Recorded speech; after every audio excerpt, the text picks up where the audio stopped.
নমস্কার, দেখছেন কলকাতা টিভি। আপনাদের সঙ্গে রয়েছে আমি ঋষিকেশ। শুরু করছি 4:04 দিক। শুরুতেই যে খবরের দিকে নজর রাখবো, মহাকুম্ভে পদপিষ্ট হয়ে মৃত্যু, নিরাপত্তার অভাব নিয়েই প্রশ্ন উঠছে। সাধারণ মানুষের নিরাপত্তার অভাব যেখানে, সেখানে সেলিব্রিটিদের জন্য বন্ধ হয়ে যায় আস্ত ব্রিজ। স্বরাষ্ট্রমন্ত্রীর জন্য নির্ধারিত থাকে নিশ্ছিদ্র নিরাপত্তা।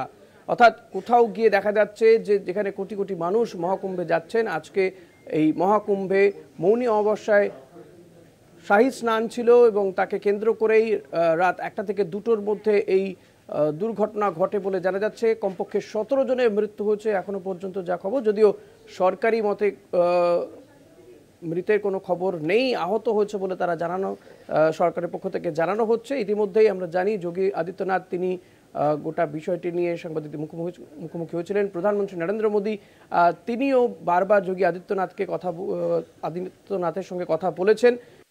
আমরা জানি যে প্রধানমন্ত্রী নরেন্দ্র মোদী তিনি 5ই ফেব্রুয়ারি যাবেন স্নান করতে। এর আগে আমরা দেখেছি যোগী আদিত্যনাথ তিনি গোটা ক্যাবিনেট নিয়ে মহাকুম্ভে স্নান করেছেন। অমিত শাহ তিনিও গিয়ে স্নান সেরে এসেছেন।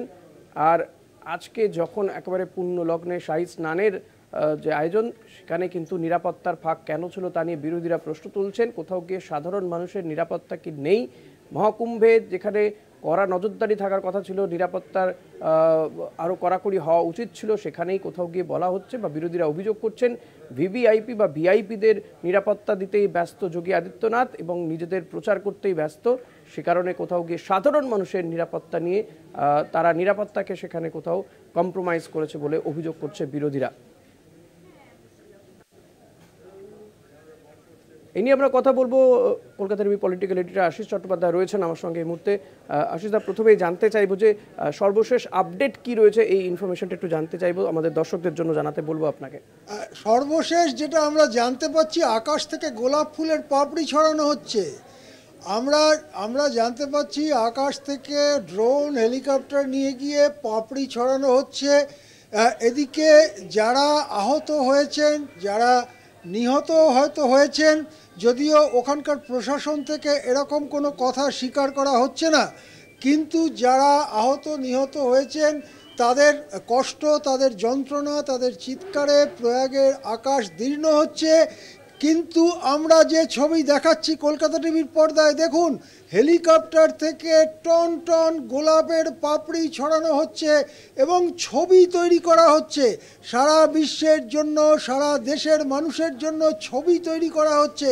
কি মহান, কি শান্তিপূর্ণ, কি সুন্দর এই মহাকুম্ভ। আর যেখানে গিয়ে পাপড়ি পড়ছে সেটাই হয়তো একটা মৃতদেহ সেখানে ছিল কিছুক্ষণ আগে পর্যন্ত। এই হচ্ছে কুম্ভর চেহারা যেটা আমরা দেখতে পাচ্ছি। আমরা সর্বশেষ খবর যেটা পাচ্ছি সেটা হচ্ছে প্রয়াগরাজে ঢোকবার সীমানা। প্রয়াগরাজ যে শহর, যেটা আগে নাম ছিল এলাহাবাদ শহর, সেই শহরে ঢোকবার সীমানা সিল করে দেওয়া হচ্ছে। অর্থাৎ যারা ইতিমধ্যেই ঢুকে গিয়েছেন তাদেরকে ওই সঙ্গমের দিকে বা স্নানের জায়গায় নিয়ে যাওয়ার একটা প্রক্রিয়া চালু আছে।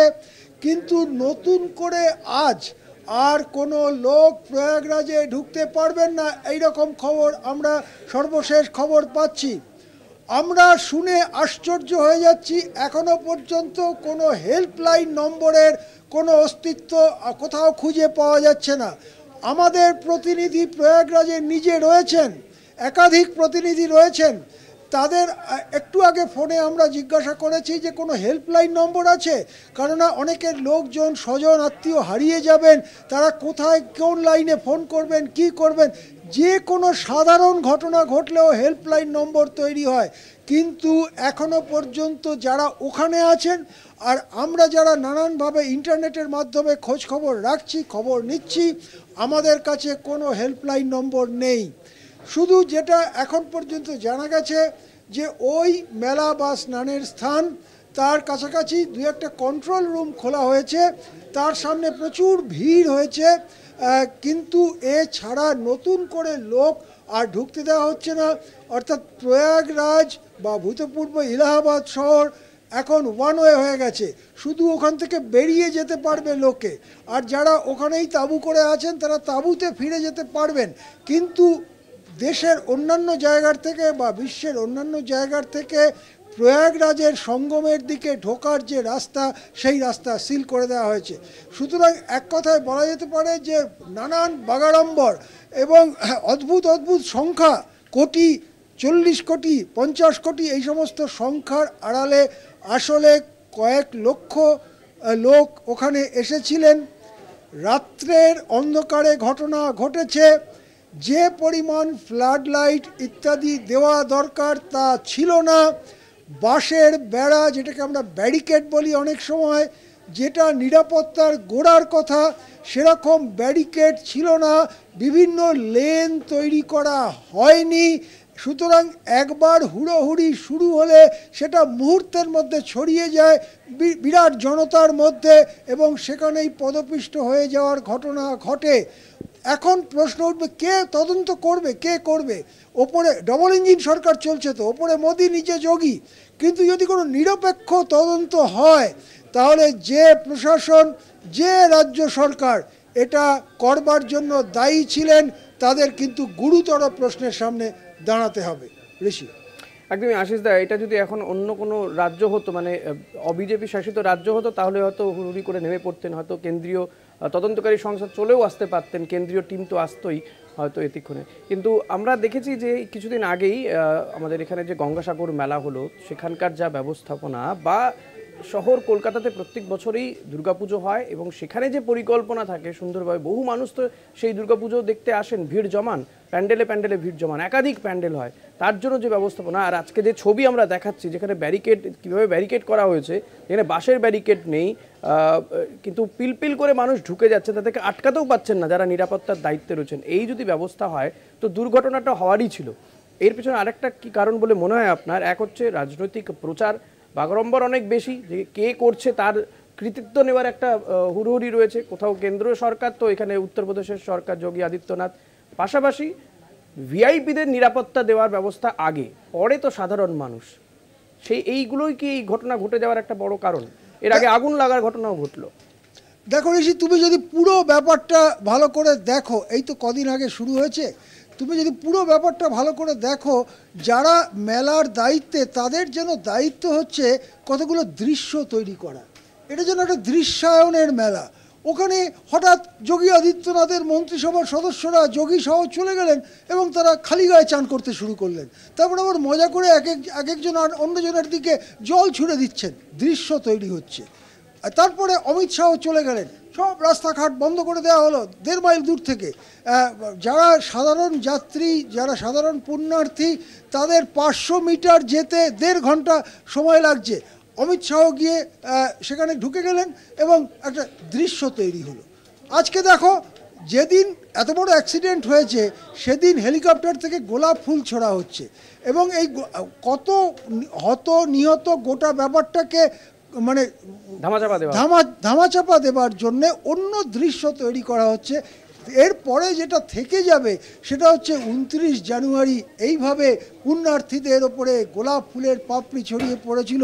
কেউ কেউ হয়তো ভাববেন যে একেবারে ওপর থেকে ভগবানই পাঠাচ্ছেন, হয়তো সেই দৃশ্য তৈরি করা হচ্ছে। এটা রাজনীতির কুম্ভ। যারা সাধারণ পুণ্যার্থী স্বতঃস্ফূর্তভাবে গেছেন, তারা পুণ্যার্জনের জন্য গেছেন। যারা সরকার চালাচ্ছেন, যারা হিন্দুত্ববাদী, তারা রাজনীতি করছেন। যেহেতু যারা সরকার চালাচ্ছেন তাদের ওপরই দায়িত্ব থাকে ভিড় নিয়ন্ত্রণ করার, ব্যবস্থাপনা করার, সেই জন্য তারা সেদিকে মোটেই নজর দিতে পারেননি। তাদের শুধু চাহিদা একটার পর একটা দৃশ্য তৈরি করা। তা না হলে তুমি ভাবতে পারো, 5 তারিখে, ফেব্রুয়ারি মাসের 5 তারিখে তো কোনো শাহী স্নান নেই। 3 তারিখে সরস্বতী পুজোর দিন একটা শাহী স্নান আছে। তারপরে 12ই ফেব্রুয়ারি মাঘী পূর্ণিমায় আরেকটা শাহী স্নান আছে। 5 তারিখে মোদি যাচ্ছেন কেন? 5 তারিখে মোদি গিয়ে ওখানে চান করবেন এবং তার দৃশ্য তৈরি হবে। যেমন মোদি এর আগেও একাধিক নদীতে, ওই রাম মন্দির লাগোয়া ইত্যাদি ইত্যাদি, তিনি স্নান করেছেন। সেই রকম আরেকটি দৃশ্য তৈরি হবে এবং তখনই দিল্লিবাসীরা বুথে বুথে বেরিয়ে পড়বেন, তারা লাইনে দাঁড়াবেন, তারা ভোট দেবেন। আর তখনই টেলিভিশনের পর্দায় দেখা যাবে মোদি চান করছেন, মোদি হয়তো বিড়বিড় করে মন্ত্র উচ্চারণ করছেন।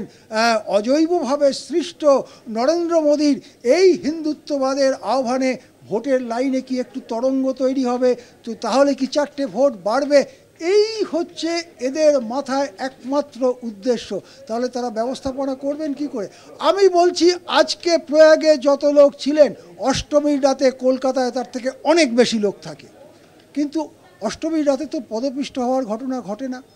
অষ্টমীর রাতে, নবমীর রাতে, সপ্তমীর রাতে কলকাতায় এমন অনেক সংকীর্ণ রাস্তা দিয়েও জনস্রোত বয়ে যায়, কেননা পুজো প্যান্ডেলগুলো তো নানা রকম রাস্তায় হয়তো, সব তো আর রেড রোডের মতো জায়গায় হয় না, রেড রোডের জায়গায় কোনো পুজোই হয় না।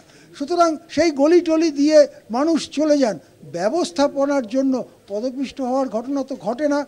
শুধু যদি রাজনীতি করতে চায় তাহলে যা হয় সেটাই আমরা দেখাচ্ছি কলকাতা টিভির পর্দায়। দেখুন, নিচে আহত নিহতদের আর্তচিৎকার, আর ওপর থেকে গোলাপ ফুলের পাপড়ি ছড়ানো হচ্ছে মহাকুম্ভে। দেখুন একদমই আশিসদা, সেই ছবি আমরা দেখাচ্ছি কলকাতা টিভি পর্দায়। একদিকে তো মানুষের যে হুড়োহুড়ি, যেই মুহূর্তে দুর্ঘটনা ঘটেছে বা তার আগের যে ছবি, ব্যারিকেড কার্যত তারা মানছেন না, কিন্তু হুড়োহুড়ি চলছে। পাশাপাশি যে হেলিকপ্টার থেকে গোলাপের পাপড়ি ছোড়া হচ্ছে, সেই ছবিও দেখতে পাচ্ছেন। আমি আশিসদা আপনার কাছে যেটা আসবো, যে এই নিয়ে তো বিরোধীরাও ইতিমধ্যে সোচ্চার হচ্ছে। আমি দেখেছি মমতা বন্দ্যোপাধ্যায় তিনিও এক্স হ্যান্ডেলে লিখেছেন, বা যোগী আদিত্যনাথকে কটাক্ষ করতে ছাড়েননি অখিলেশ যাদব কিংবা রাহুল গান্ধী। তারা এই ঘটনাটাকে কিভাবে দেখছেন?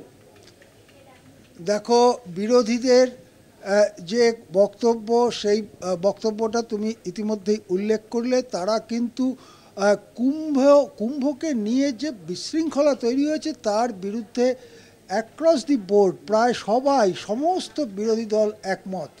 মানে সেটা তুমি ইন্ডিয়ার কথাই বলো, যে মঞ্চ তৈরি হয়েছে রাজনৈতিক মঞ্চ, বা যারা হয়তো ইন্ডিয়া এই মঞ্চের মধ্যে নেই, তারাও অ্যাক্রস দি বোর্ড সকলে একমত যে মহাকুম্ভ নিয়ে যে ব্যবস্থাপনা, নিয়ন্ত্রণ, সেটা ক্ষেত্রে সম্পূর্ণ ব্যর্থ হয়েছে এই যোগী সরকার। ঋষি, তোমার তো মনে আছে কয়েকদিন আগের কথা, সপ্তাহ দেড়েক আগের কথা, হঠাৎ আগুন লেগে গেল। আগুন, সে ছবি আমরা দেখালাম, আমরা কলকাতা টিভির পর্দায় দেখালাম। তারপরে কি করে ওখানকার এসপি বলে দিলেন 17টা-18টা ক্যাম্প ভস্মীভূত হয়ে গেল আধ ঘন্টার মধ্যে। কেউ হতাহত হননি, হত তো দূরের কথা, আহতও কেউ হননি, বলে দিলেন। এখন অফিসিয়াল যে কথা, তার বাইরে আমরা তো আর ওখানে ম্যাগনিফাইং গ্লাস নিয়ে তদন্ত করতে যাব না। কোথায় প্রথম আগুনের ব্লাস্ট হয়েছিল? না গীতা প্রেসে। গীতা প্রেসটা কি, যা হচ্ছে হিন্দুত্ববাদীদের নানা রকম বইপত্র ছাপে, তাছাড়া পুরাণ ধর্মগ্রন্থও ছাপে। সেই গীতা প্রেসে পরপর গ্যাস সিলিন্ডার ব্লাস্ট হয়ে গিয়ে মুহূর্তের মধ্যে আগুন ছড়িয়ে গেল। তাহলে কি ব্যবস্থা নেওয়া হয়েছিল অগ্নি নির্বাপনের? 18টা তাঁবু ভস্মীভূত হলো কী করে? তখনও প্রশ্ন উঠেছিল, আজকেও প্রশ্ন উঠছে, এবং সেই কথাটাই বিরোধীরা সকলে মিলে বলছেন। ঋষি, একদমই আশিসদা, এরপরে কি মনে হয় 5ই ফেব্রুয়ারি নরেন্দ্র মোদী তিনি যাবেন আর এই মহাকুম্ভে সেখানে স্নান করতে? নরেন্দ্র মোদী একটু আগে একটা খুব সতর্ক শোক বার্তা দিয়েছেন, বা উদ্বেগ বার্তা, যাই বলুন আপনি। সেখানে এই 40-45 শব্দ হবে। তিনি ওই যারা আহত হয়েছেন ইত্যাদি তাদের জন্য দুঃখ প্রকাশ করেছেন। কিন্তু রাজনীতির দায়, ভোট জোগাড়ের দায় বড় দায়। এখনো পর্যন্ত নরেন্দ্র মোদীর 5 তারিখে যাওয়ার সিদ্ধান্ত স্থগিত করবার কোনো খবর আমরা পাচ্ছি না।